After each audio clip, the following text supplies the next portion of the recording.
civils, confessions religieuses, caucus des élus provinciaux ont été reçus en premier par le chef d'état-major général adjoint en charge des opérations dans la province de l'Ituri, et ce, dans le cadre des consultations qui visent à promouvoir la paix dans cette partie du pays. Voilà tout pour le titre. Madame, Monsieur, bonsoir. Bienvenue au 19h, un journal consacré aux provinces. Où en sommes-nous après la signature du protocole d'accord créant la commission technique mixte RDC-Soudan du Sud sur la délimitation des frontières? Eh bien, les experts de deux pays se sont à Kinshasa pour tabler l'élaboration de méthodologies et planning menant à la démarcation de ces frontières. Un reportage de Bobo, Anal Mokonzi. L'heure est maintenant à l'étude des faisabilités et de la mise en œuvre du protocole d'accord créant la commission technique mixte en matière de frontières entre la République démocratique du Congo et le Soudan du Sud. Raison de la réunion entre les ambassadeurs de ces deux pays, question d'établir sur les matériels logistiques pouvant déboucher sur une matérialisation de cette volonté portée par les chefs d'État de ces deux pays. À travers ce cadre de concertation, les experts se sont mis au travail dans la capitale congolaise afin d'élaborer une méthodologie et un planning des travaux qui va aboutir à la démarcation de la frontière partagée entre les deux pays. Des travaux qui interviennent dans un contexte de crise sécuritaire et humanitaire dans la partie orientale de la République démocratique du Congo. La minute de silence observée en hommage aux victimes de l'intolérance de l'armée rwandaise et ses supplétifs du M23 AFC fait preuve de la préoccupation de toutes les parties. Il y a une étape essentielle de notre chronogramme qui reste à réaliser et qui consiste à l'organisation de visites de sensibilisation des communautés locales dans les zones frontières couplées aux travaux de reconnaissance. Nous allons mettre en place une équipe technique mixte en vue de la finalisation du projet de budget. D'après les termes de cette troisième session, les parties prenantes vont également sensibiliser la population sur l'importance des démarcations des frontières afin d'éviter les déplacements de population et favoriser ainsi le retour de population, une alternative de prévention des conflits entre communautés. Début consultation des couches sociales et communautaires dans la province de l'Ituri. Cette démarche du chef d'état-major général adjoint en charge des opérations et renseignements des FARDC vise à asseoir la paix dans cette juridiction. Reportage. Parmi les couches sociales consultées, le premier jour figure le caucus des élus provinciaux de l'Ituri et certains députés nationaux. Ils ont unanimement donné leur point de vue à l'envoyé spécial du chef d'état-major général de FARDC. Aux communautés de croire encore à l'armée, parce que cette fois-ci, je pense qu'avec les opérations, la paix, elle sera rassurée. À son tour, la société civile et ses quelques composantes dont les confessions religieuses ont échangé avec cette délégation de l'armée congolaise. Son président, Dieudonné Lossa, a salué les climats ayant caractérisé les échanges. C'est les résultats qui nous intéressent. Nous attendons la paix de leur présence ici. Nous attendons la fin des hostilités. Nous attendons la neutralisation de tous les groupes armés qui tuent, qui pillent, qui violent les femmes dans cette province, qui empêchent les gens de circuler. Récit également le membre de communauté Nyali, Bira, Ndokebo, Mambisa, Mamoussa, Libarou ont plaidé pour la paix. Donc nous avons exposé au chef d'état-major général chargé des opérations des situations sécuritaires de notre entité et aussi des situations autour des UPDF. Si l'UPDF avec la FARDC peuvent nous amener la paix, on est disponible de les recevoir. Ce qui est beaucoup plus important, nous devons faire confiance à nos forces armées. Le chef d'état-major général adjoint en charge des opérations et renseignements de FARDC, le lieutenant général Ichali Gonzanduru Jacques, déterminé à trouver une solution durable pour l'Ituri, a clôturé tard dans la soirée la vague de cette première consultation. Marche de soutien et de réconfort en faveur des nouvelles recrues au sein des forces armées de la République démocratique du Congo. Le gouverneur du Haut-Ouélé appelle la population de se ranger derrière le chef de l'État Félix-Antoine Tshisekedi Tshilombo. La deuxième rotation vers le centre des formations va intervenir incessamment. Le gouverneur Jean Bakomi Togambo sur le grand des artères de la ville d'Issiro, marche à laquelle se sont spontanément joints les jeunes. Ils ont aussi participé des éléments de FARDC avec le général Moukalaï. À leur tête, quelques ministres provinciaux des élus régionaux et provinciaux du Haut-Ouélé ainsi que leurs homologues venus de la Tchopo. Nous avons décidé de marcher un peu avec la deuxième vague de recrues pour montrer notre soutien au FARDC, notre soutien au Azalendo et surtout au commandant suprême et montrer à nos frères qui sont à l'Est, nous sommes de cœur avec eux. Cette marche de réarmement moral de plusieurs heures, partie de Mendambo, en passant par le rond-point Patrice Emery Lumumba dans la commune Kupa, a chuté au camp militaire Mambaya. Ici, Jean Bakomi Togambo harangue la foule et administre une leçon d'éducation civique et patriotique au recrues. eza mingi mpona kosoutenir bino po bozoya kotondisa rang ya ba FRDC mapinga na biso kobatela mboka batela ekolo na ndenge esengeli. Premier groupe ekendeki Kinshasa po bakende na centre ya formation bino mpe bokolanda biso toza bana Haut-Ouélé tolingi bitumba te topesi mpe kutumba ndaki te kobunda te mpona konta Haut-Ouélé mpe tolobeli bango babima na mosala mabe wana yo oza mwana Haut-Ouélé okota na rébellion te to na batriser te po oboma bana mboka eza boye te. Cette marche initiée par le gouverneur Jean Bakomi Togambo a aussi renforcé la sensibilisation des jeunes à continuer de s'enrôler au FARDC. Par contre, dans le Grand Kasaï, l'heure est à la mobilisation sur l'agression rwandaise par la jeunesse du clan Kamwina Nsapu. Images et commentaires.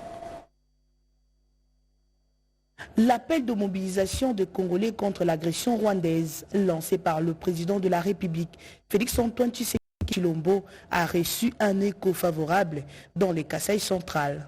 Barnabé Mouakadi est le premier notable à intérioriser ce message, qui a été relayé sur le terrain par son représentant Génie Kande Wamukendi dans le territoire de Dibaya. Sur place, ce fils du terroir a fait la ronde de quelques villages du secteur de Kamwandu, dont Kandi, Bakwamamba et Kamwina Nsapu, pour rappel à un sursaut patriotique face à l'agression rwandaise. Cette descente intervient après que Génie Kande ait palpé du doigt les conditions humaines dont font face les populations de Bukavu et de Goma, victimes d'une guerre imposée injustement par le Rwanda et leur supplétif de M23 AFC. Le candidat gouverneur de la province du Kwilu est arrivé à Bandundouville hier mercredi 26 mars. Le président national du parti politique Action Congolais pour la tolérance et l'égalité, Donald Sindani, a exhorté la jeunesse à s'enrôler au FARDC pour défendre la patrie. Regardez. C'est par cet accueil trop chaleureux que Maître Donald Sindani Kandambou et successeur très valable du professeur Michel Balabala Kassongo entre dans la ville de Bandundu, chef-lieu de la province du Kwilu, accueilli ici dans une triple casquette de député national et provincial doublement élu du territoire de Massimaniba et du candidat gouverneur très sérieux. Toute la population du Kwilu et tous les membres du Parti de l'équilibre ainsi que de l'Union sacrée qui est un signe de bénédiction et de pouvoir ancestral confirme ainsi l'immortalité du professeur Michel Balabala Kassongo et le soutien total de tous les Kwilois au chef de l'État Félix-Antoine Tshisekedi Tshilombo. Plus il avançait, plus la foule s'est gonflée, scandant des cris de joie au rythme de la fanfare et danse pour soutenir la candidature de Maître Donald Sindani Kandambou, qui rassure les filles et fils du Kwilu au siège du parti dans un Kikongo trop littéraire. C'est un Donald Sindani Kandambou qui appelle toute la population au soutien total au FARDC ainsi qu'au chef de l'État Félix-Antoine Tshisekedi Tshilombo avant d'évoquer sa candidature comme gouverneur pour une bonne gouvernance ensemble mais autrement.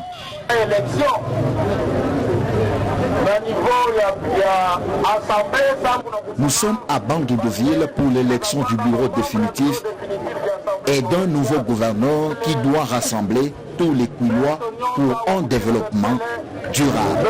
Notez que Maître Donald Sindani Kandambou, premier apôtre de l'acte, a une histoire vierge en politique dans le Kwilu après sa meilleure gestion comme président de l'organe délibérant de la province du Kwilu. Le gouverneur de la province du Bas-Ouélé, Mike David Mokeni, a bouclé sa visite d'inspection à Télé, localité située à environ 85 km de Bouta, par une note de satisfaction. Il a évalué la qualité des travaux d'entretien routier qui va relier le Bas-Ouélé à la province de la Chopo. Le gouverneur de la province du Bas-Ouélé, Mike David Mokeni, a achevé une visite d'inspection sur la route Bouta-Télé, un axe stratégique reliant le Bas-Ouélé à la province de la Chopo. Cette route, autrefois impraticable, a été réhabilitée grâce aux travaux réalisés par la société Yetou. À l'issue de son évaluation, le gouverneur a exprimé sa satisfaction quant à la qualité des travaux effectués.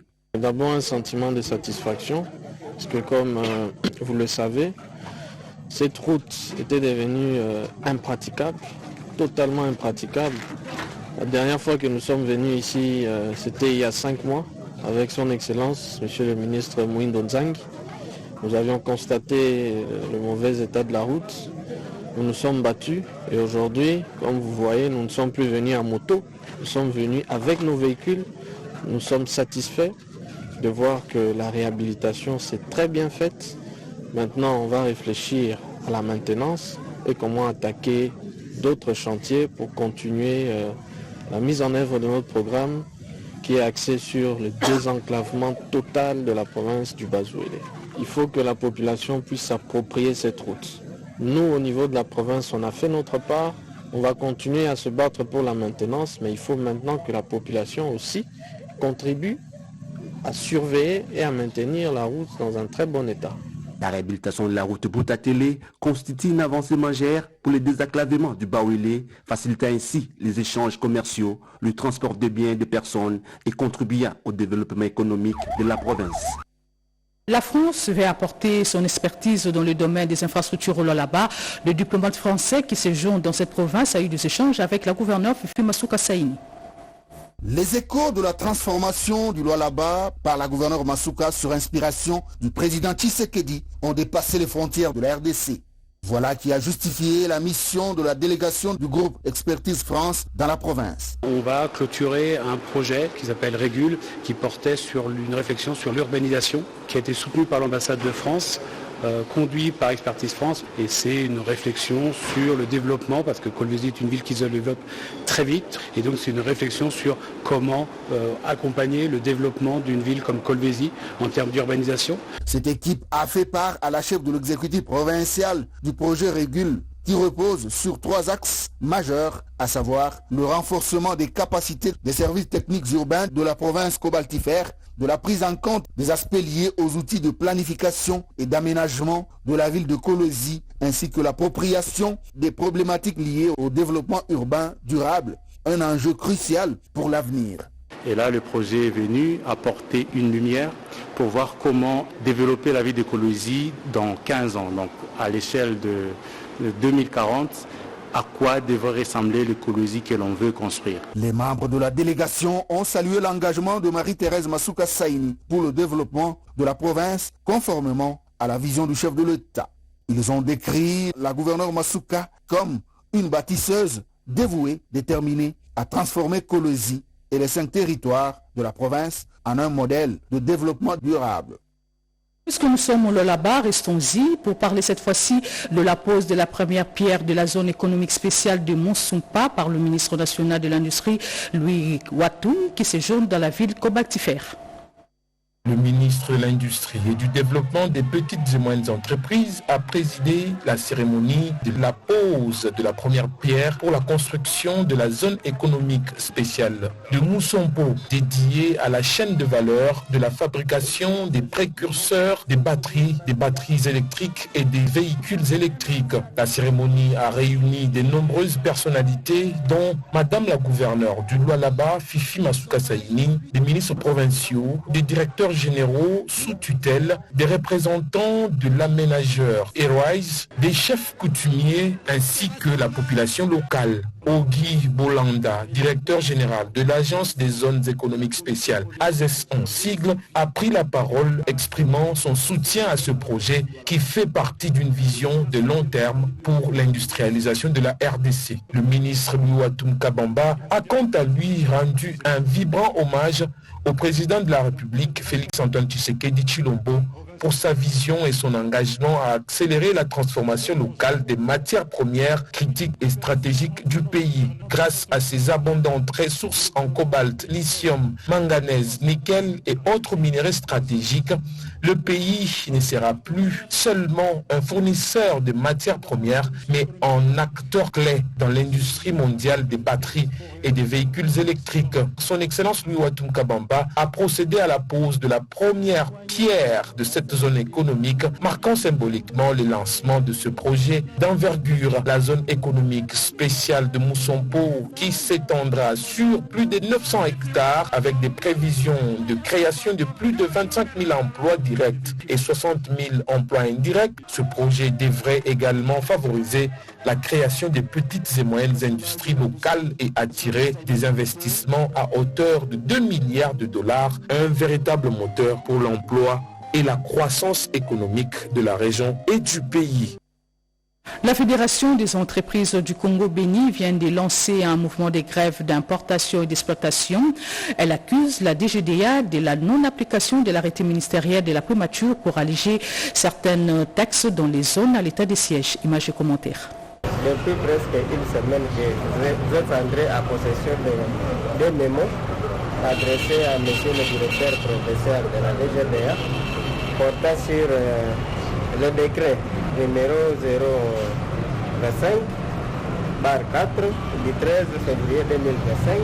Il a été décidé dans ce décret-là que les produits pétroliers importés dans les zones sous état de siège, Nord Kivu et de l'Ituri, puissent être exemptés de $50 par mètre cube au lieu de $100 comme c'était payé auparavant. Mais cela ne suffit pas. L'État aussi avait décidé de supprimer la TVA sur les produits dits de première nécessité.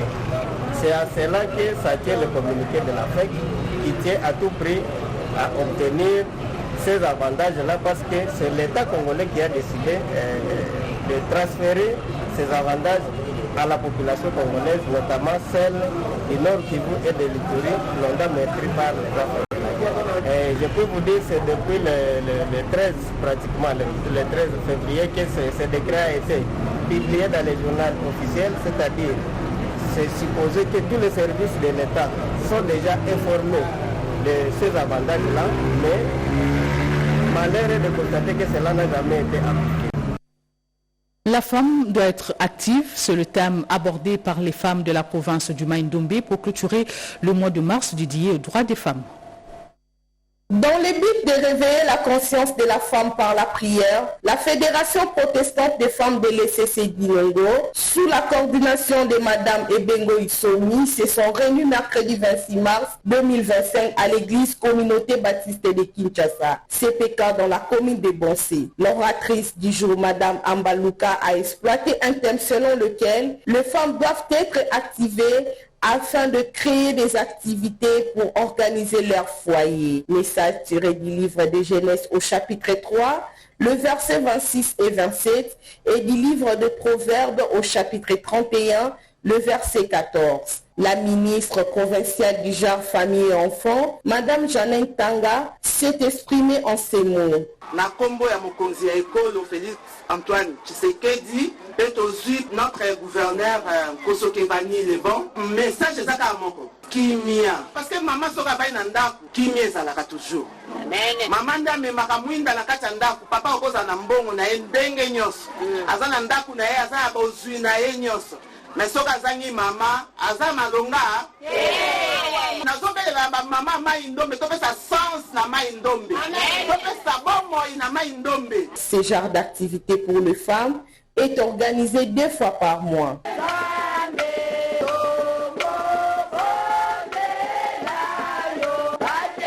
Kinshasa et Paris entretiennent de bonnes relations. Le ministre provincial de partenariat public-privé qui séjourne au pays d'Emmanuel Macron a échangé avec le président du Parlement de Paris, Chimène Dondo. Commentaire. Bruno Fonks, député et président de la Commission des Affaires étrangères de l'Assemblée nationale française, a reçu le ministre du partenariat public-privé du gouvernement provincial de Kinshasa, Fiston Lukwebo, pour un échange de vues concernant les perspectives de collaboration entre la France et la RDC pour la conclusion de partenariat de développement de la ville-province Kinshasa. Fiston Lukwebo a exposé à Bruno Fonks la situation sécuritaire préoccupante dans l'est de la RDC suite à l'agression rwandaise et ses milices de pillage de ressources minières. Il a rappelé les efforts entrepris par le président de la République Félix-Antoine Tshisekedi Tshilombo pour restaurer la paix dans la région affectée par le conflit et préserver l'intégrité territoriale de la RDC avec le soutien de pays amis dont l'enfance. Bruno Fonks a réitéré l'importance d'une mobilisation diplomatique au niveau international pour dénoncer de multiples agressions rwandaises en RDC et a souligné l'intérêt des entrepreneurs français pour investir dans le potentiel de développement de la RDC et a rappelé le rôle central de ces pays pour la promotion de valeurs de la francophonie. Au Kasaï, les inspections provinciales de l'agriculture viennent d'être dotées de jeeps. Ce geste du programme national de développement agricole vient soulager tant soit peu ce service public dans la livraison des services agricoles. Dans le cadre de la sous-composante 3.1 qui veut le renforcement des capacités pour la livraison des services publics agricoles et un appui ciblé des institutions techniques sectorielles, l'unité provinciale de production du programme national de développement agricole a doté les inspections de l'agriculture et du développement rural et l'INIRA Benalongo de 3 véhicules Land Cruiser Pimpa 9. La cérémonie a été présidée par le vice-gouverneur Jolé Boukele qui a dit merci au PNDA. Merci PNDA. Que ces véhicules soient utilisés uniquement pour le programme, qu'on ne l'utilise pas pour autre chose. Vous êtes instruit. Monsieur Alex Pagoupouati est coordonnateur ad interim des PNDA pour les Kasaï. Le PNDA était un programme du gouvernement congolais financé par la Banque mondiale.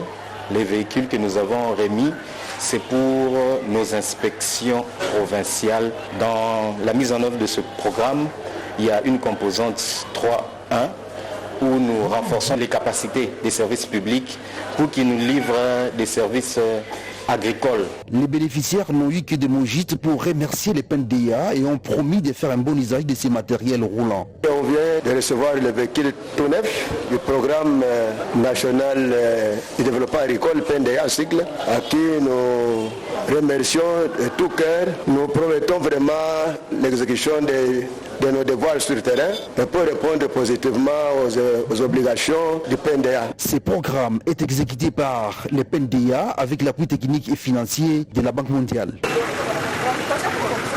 Reste dans le Kasaï, cette fois en santé, où les hommes de santé et les leaders d'opinion ont été outillés pendant 2 jours sur la partition à jouer. Le projet en sa phase pilote ne concerne que 3 hommes de santé ciblés dans la division provinciale de santé du Kasaï, dont Chikapa, Kalonda Ouest et Kamwesha, avec comme durée de 3 ans. Ce projet vise à mettre en place les sites de soins communautaires avec comme cible les enfants qui meurent de la malaria et de maladies diarrhéiques. Parmi les résultats attendus, la réduction significative des cas graves de maladies et de la mortalité chez les enfants de moins de 5 ans.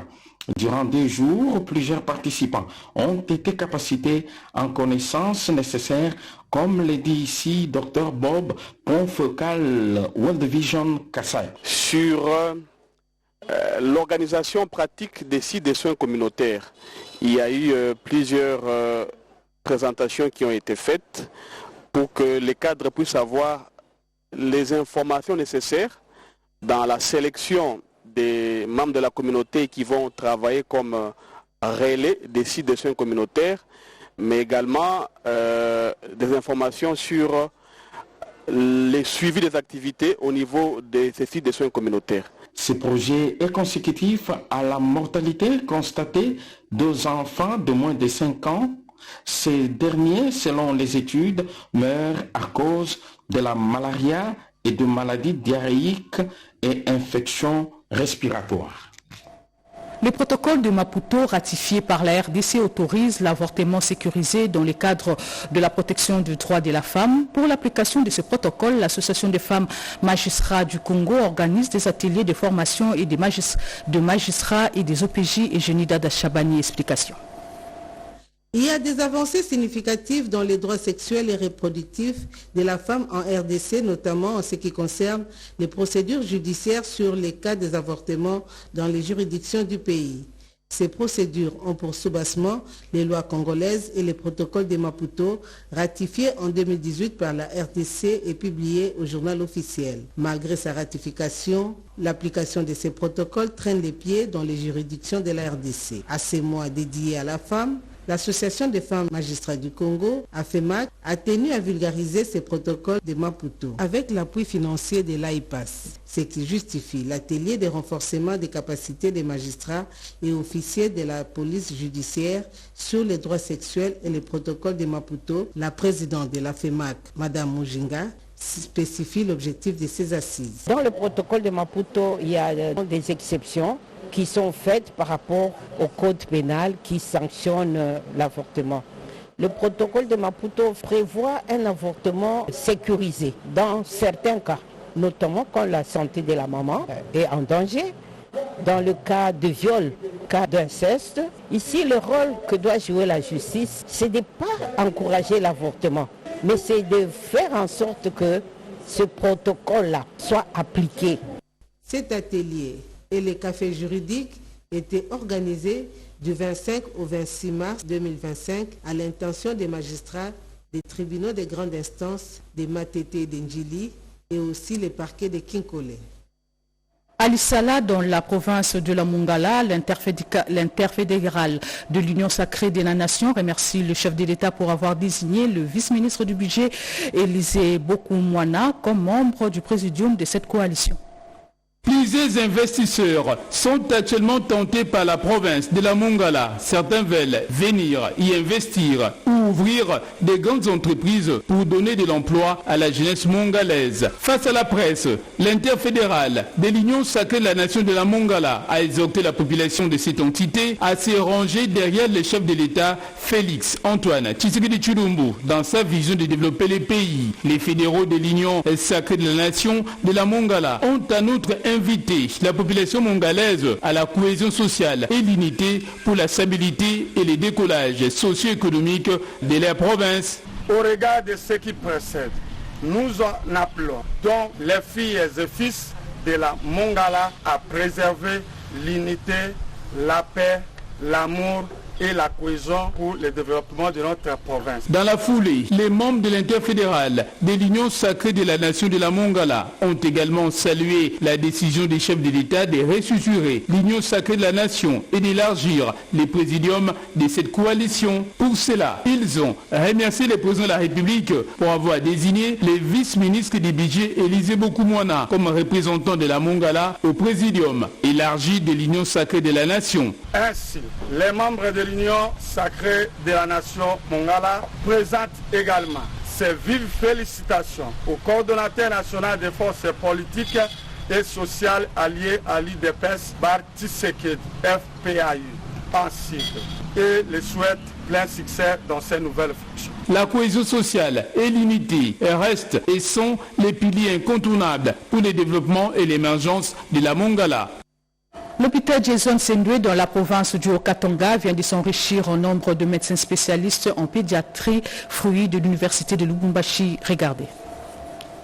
Par des applaudissements, le personnel soignant de cette structure célèbre pour 3 spécialistes ce mercredi 26 mars 2025. Il s'agit des docteurs Gimbi Stéphanie, Chiswa Cassandra et Goy Nathalie, spécialistes en pédiatrie. Ces femmes médecins viennent d'achever un long parcours de leur formation. Dans ce monde de circonstances, le directeur général de Jason Sendwe a salué la bravoure des lauréates. L'hôpital Sendwe, c'est un hôpital tertiaire. Donc parmi ses attributions, c'est la formation.